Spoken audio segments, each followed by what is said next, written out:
Kapag nagkamali ang pinuno na pinagkatiwalaan ng Diyos, pananagutan niya yon sa Diyos.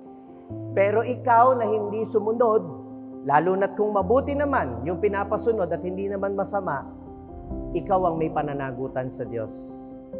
Dahil kaya nga pinagkakatiwalaan ng Panginoon ang mga pinuno sapagkat sila ang binibigyan ng Diyos ng tiwala para tayo'y pangunahan, para tayo'y pangalagaan in His name.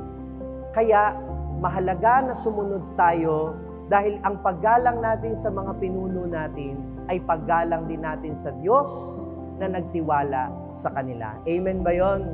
Walang napapahamak sa pagsunod, walang napapahamak sa pagpapakababang loob.